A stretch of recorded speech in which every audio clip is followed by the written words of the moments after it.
हमारा पहला प्रश्न है, मानव शरीर के किस भाग में पायरिया रोग होता है? दांत, मसूड़े, जीभ और ऑप्शन ए और बी दोनों। तो जो पायरिया रोग होता है दांत और मसूड़े दोनों में होते हैं, तो इसका सही आंसर होगा डी, ऑप्शन डी। दांत और मसूड़े में पायरिया रोग होता है। हमारा अगला प्रश्न है, मानव रक्त का पीएच मान कितना होता है? Option A 8.4, 6.4, 6, 7.4। मानव रक्त का पीएच मान 7.4 होता है। इसका सही आंसर है दोस्तों डी, ऑप्शन डी, 7.4। चलते हैं अपने अगले प्रश्न की ओर। हमारा तीसरा प्रश्न है, प्रोटीन संश्लेषण कहाँ होता है? माइटोकॉन्ड्रिया, राइबोसोम, लाइसोसोम, यकृत। तो इसका सही आंसर है दोस्तों वो है राइबोसोम। प्रोटीन संश्लेषण राइबोसोम में होता है मानव शरीर में। हमारा अगला प्रश्न है, मलेरिया दिवस कब मनाया जाता है? 20 अगस्त, 7 अप्रैल, 1 जुलाई, 25 अप्रैल। इसका सही आंसर है दोस्तों वो है 25 अप्रैल। 25 अप्रैल को मलेरिया दिवस मनाया जाता है।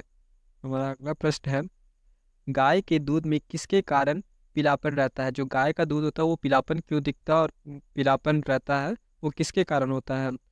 Casein, lycopene, curcumin, carotene. तो इसका सही आंसर है दोस्तों वो है कैरोटीन। कैरोटीन नामक केमिकल के कारण वो गाय के दूध पीलापन दिखता है। हमारा छठा प्रश्न है, टमाटर का लाल रंग किसके कारण होता है?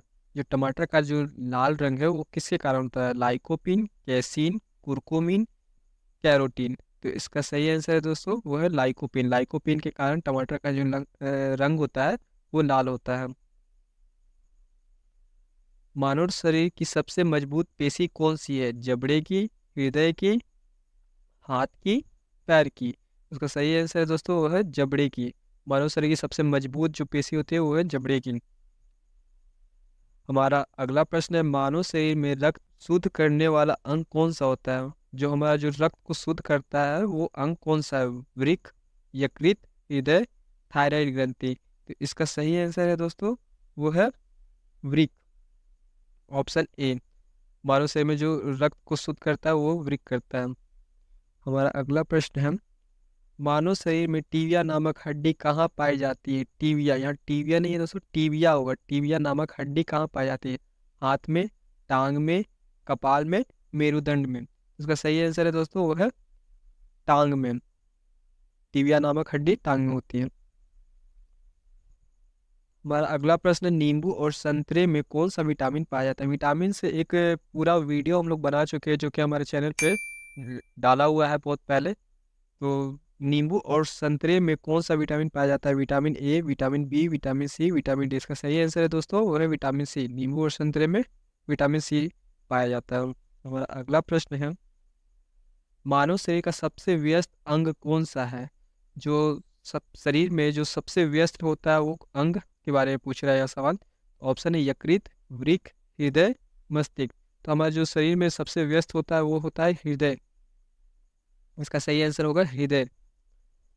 हमारा अगला सवाल है, दूध की शुद्धता को किस यंत्र से मापा जाता है? या दूध की शुद्धता के बारे में पूछ रहा है सवाल।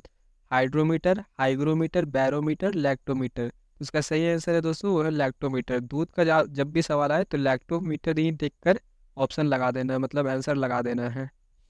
हमारा अगला प्रश्न है,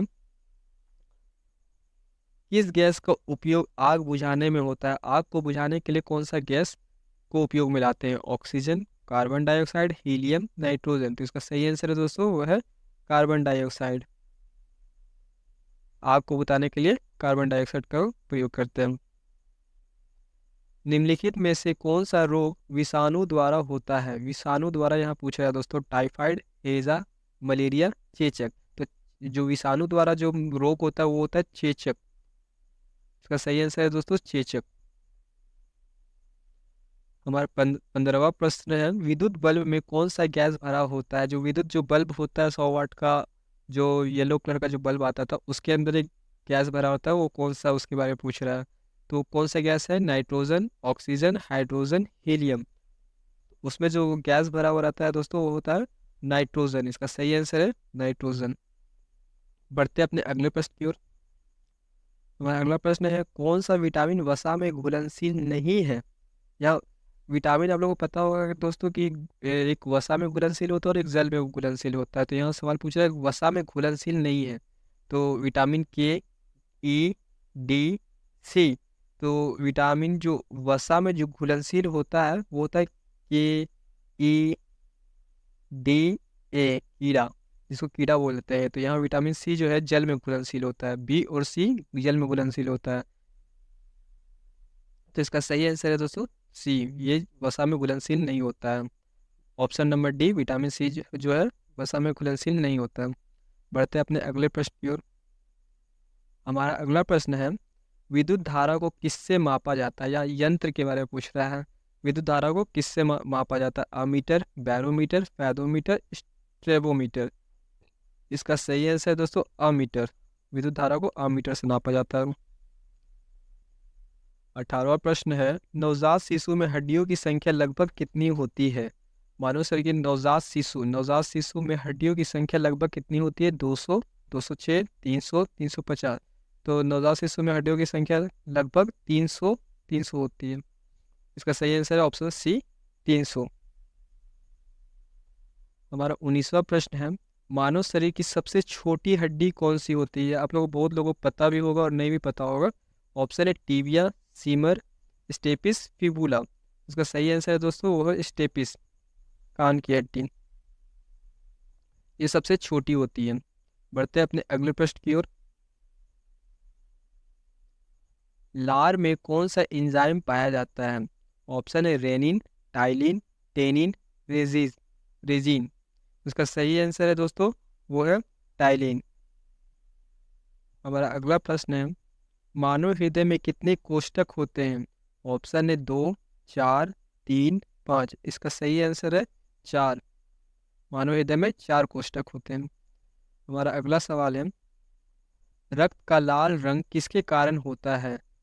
प्लाज्मा, हीमोग्लोबिन, आरबीसी, डब्ल्यूबीसी। इसका सही आंसर है दोस्तों हीमोग्लोबिन। हीमोग्लोबिन के कारण जो रक्त का लाल रंग होता है। हमारा 23वां प्रश्न है मानव शरीर में जल की मात्रा कितनी होती है? 65 से 80%, 55 से 60%, 80 से 100% और 70 से 90%। इसका सही आंसर है दोस्तों वो है 65 से 80%। और ये सारे के सारे क्वेश्चन बहुत इंपॉर्टेंट है, तो सारे क्वेश्चनों को अच्छे से देखिएगा क्योंकि कोई भी क्वेश्चन आ सकते हैं एग्जाम में। हमारा अगला सवाल है सर्वदाता रक्त समूह यानी यूनिवर्सल डोनर कौन सा है? O blood O group, A B positive, B positive, A positive. तो जो यूनिवर्सल डोनर का बात कर रहा है, यूनिवर्सल एक्सेप्टर का बात नहीं हो रहा है, तो यहाँ यूनिवर्सल डोनर ओ है। इसका सही आंसर होगा ओ ब्लड ग्रुप। हमारा 25वां क्वेश्चन और इस सेट का आखिरी क्वेश्चन है वो क्या है मनुष्य में कितनी जोड़ी पसलियाँ पाई जाती है? 10 जोड़ी, 12 जोड़ी, 13 जोड़ी, 15 जोड़ी। तो इसका सही आंसर है दोस्तों वो है 12 जोड़ी। मनुष्य की 12 जोड़ी पसलियाँ पाई जाती है।